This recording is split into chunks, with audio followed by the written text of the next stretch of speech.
Hey, what's up? How are you? Welcome to another tutorial here on my Rod Studio channel.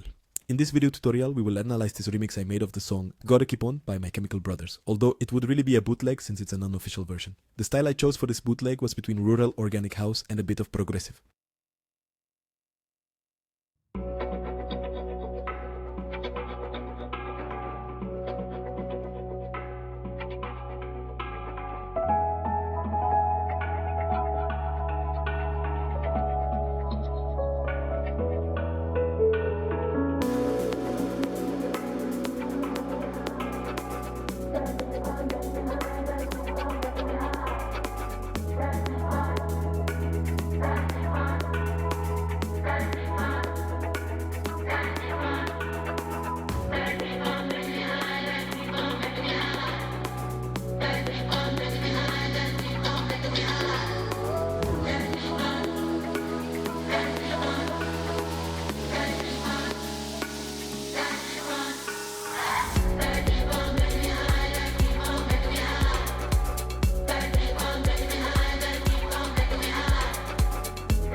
Let's start with the drums. It's really simple. Here I have the kick.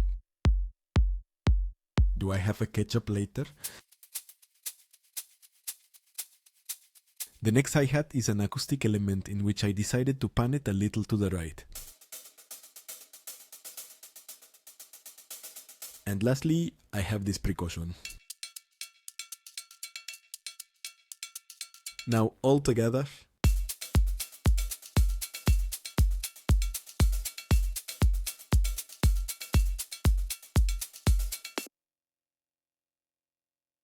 For synthesizing the bass, I used Omnisphere 2 as a virtual instrument. The synthesis is really very simple. As the first step, I used a Minimoxo oscillator.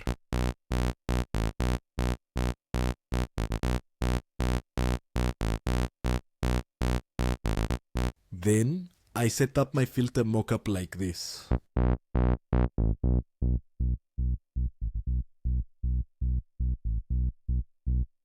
Finally, checked the TA, activated the unison effect to add dimension to the bass. In the audio effects, I start with Ableton's Edge Equalizer to remove the sub-bass frequencies. With FabFilter's Pro C, I control the dynamics of this synth bass a bit. Lately, I've liked using the Pro C because it tends to be very clean and precise when I need specific dynamic control.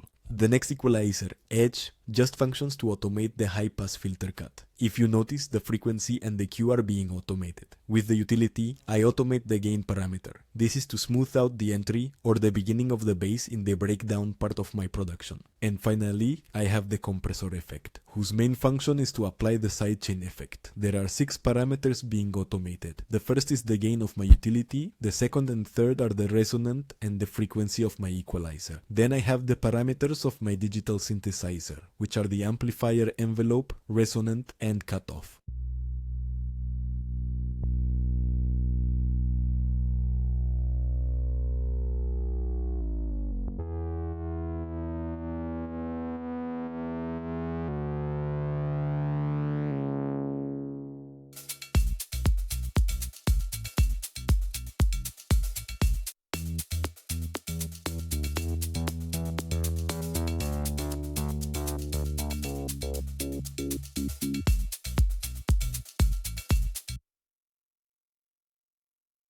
Processing the acapella was truly a challenge.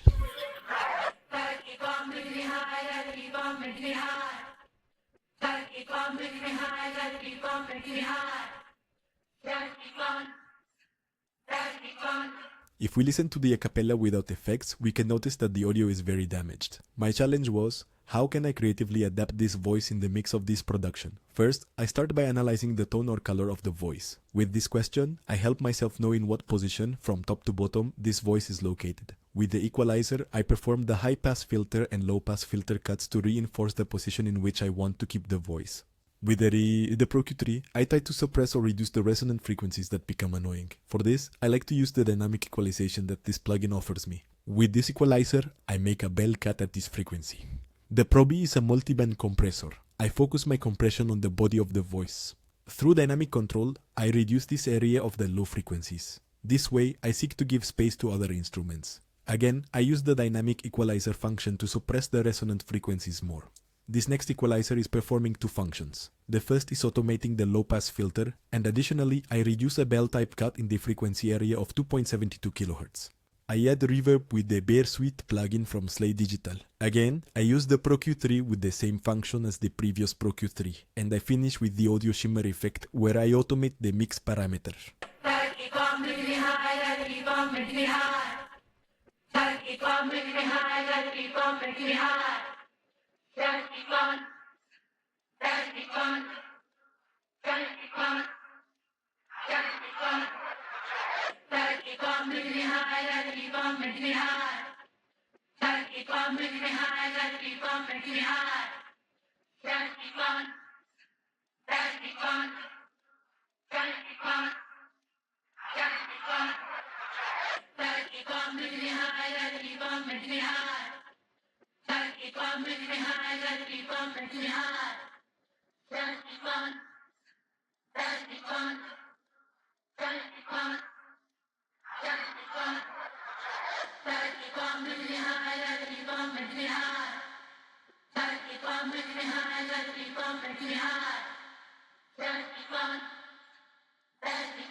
In spliced to save because I found this sample.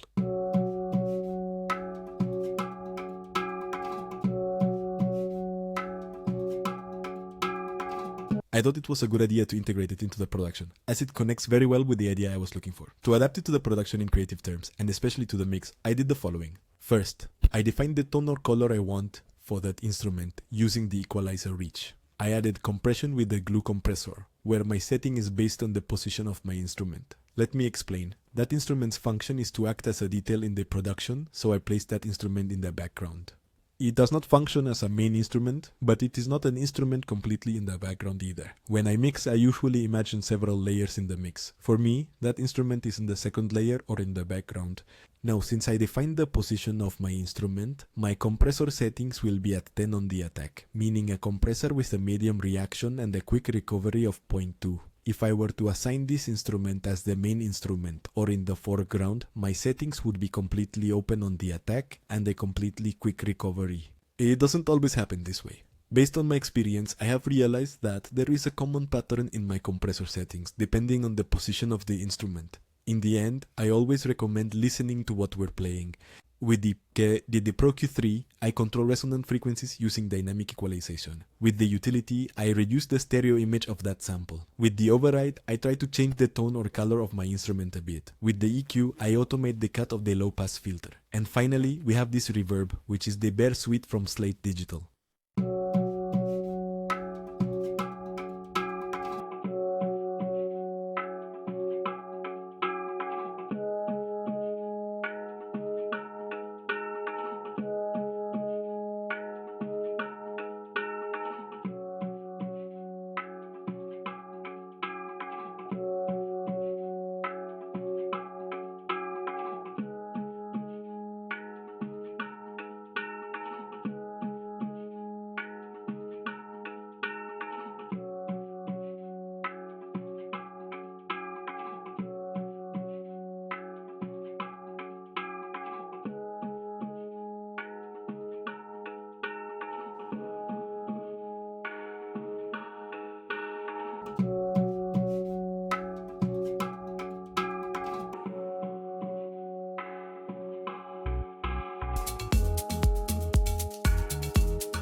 If you're still having trouble understanding compression and would like to delve deeper into it, or even take classes or get guidance on production and mixing, send me a message to my email, rhodes.studios@outlook.com, or send me a DM to my Instagram account, rhodes.academy.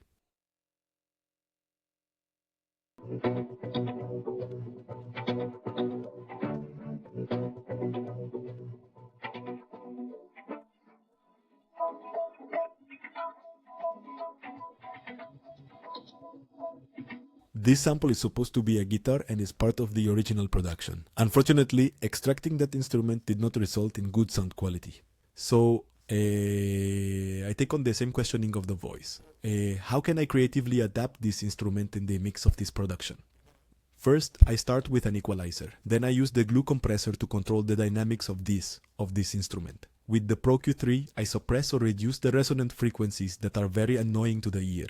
With the overdrive, I try to change the color of that instrument a bit. I reduce the width of the outer field with the ozone major. In this part, there is something very interesting. I placed the sound toys delay in parallel mode, in which the delay is panned to the left, while the dry chain or track is on the right side. This way, I open space in the center for other instruments and take advantage of having space on the sides.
Another instrument that I find interesting to show you is this synth bass.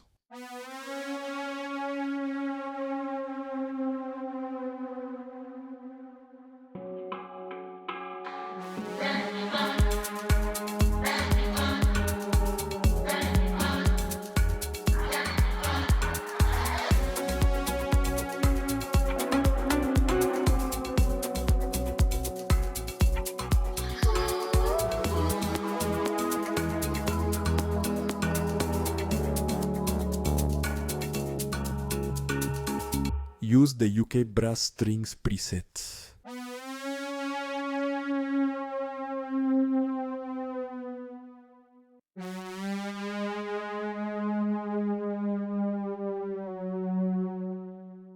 In the audio effects, I start by adding the supermassive drop to the track. This is a free audio effect. I love the supermassive because it has very creative features, especially in the main effect, which is the delay. Along with other effects like chorus, flyer, and phaser. I add compressor with the EQ. I reduce the body of the synth and modify the color by increasing the mid-high frequencies. Finally, I integrate the Millenia TCL2 into the audio track to further compress the signal with the previous effects.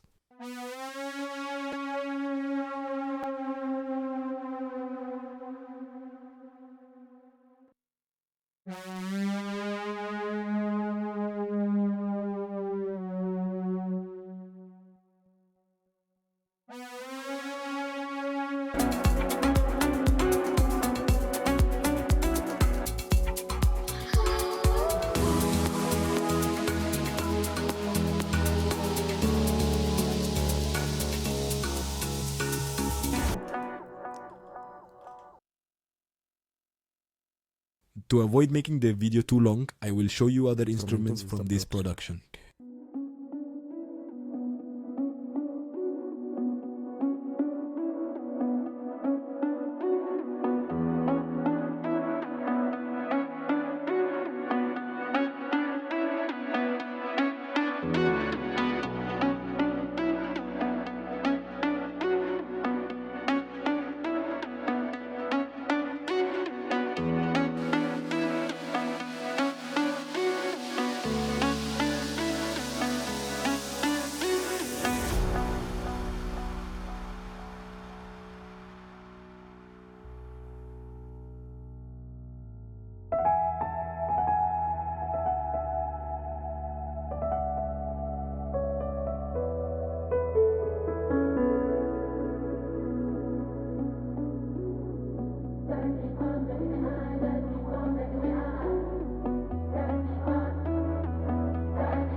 We've reached the end of this video tutorial. Remember, you can download the Ableton project on different platforms like Patreon, Gumroad, Shopify, or right here by becoming a member of this channel. With nothing more to say, see you in the next video.